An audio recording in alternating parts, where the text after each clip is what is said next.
Sobrang proud nga po ako, tatay, kasi itong si Pretty, manager na siya ng isang salon. Rico. Sinabi pa kasi, dati ho kasing taga-kudkod lang talaga ako ng ingrown. Pinagkatiwalaan po ako ng boss ko, kaya ginawa ko ako manager. Yun lang naman ang ano natin sa buhay. Para mapagkatiwalaan tayo ng mga tao. Para may kumpiyansa sila sa atin. Tama nga. Maiba ako ng usapan. Ano ba na gusto mo dito sa Oka ko? Anong plano mo sa nalaman mo tungkol kay Oka at sa peke niyang asawa? Ano pa?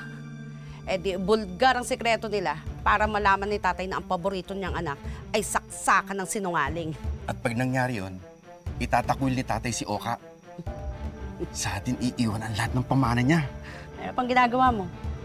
Simulan na natin ang palabas. Tara. Hindi mo ba ako narinig? Natanong ko siya kung ano lang gusto mo kay Oka.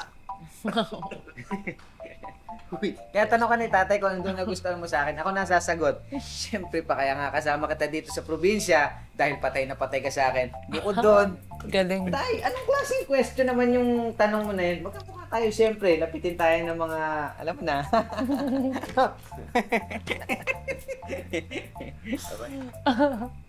Pretty, huwag mo isimulin yung bigoting na Oka.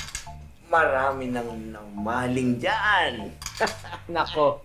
Maikwento ko, tatay, kay Pretty. Nung bata kasi ko, Pretty, yung mga kalaro ko dati, sila Teban, sila Palakpak. Yan. Sobrang ang tawag sa akin yan, Boy Kilite. Kasi talaga nakakakiliti talaga yung bigote ko. Boy Kilite nga. Talaga? Tandaan ko nga eh. May higad pa nun eh.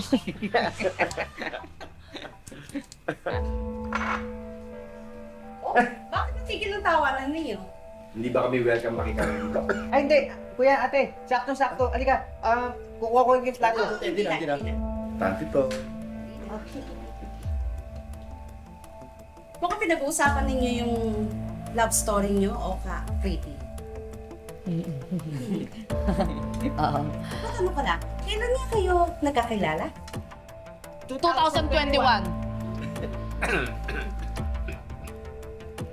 Kailan ka naman niligawan ni Oka? Pretty? 2023, nung nakaraang taon. Sabay na sabay Galing. Aral na aral. Ha? Anong aral na aral? Ha?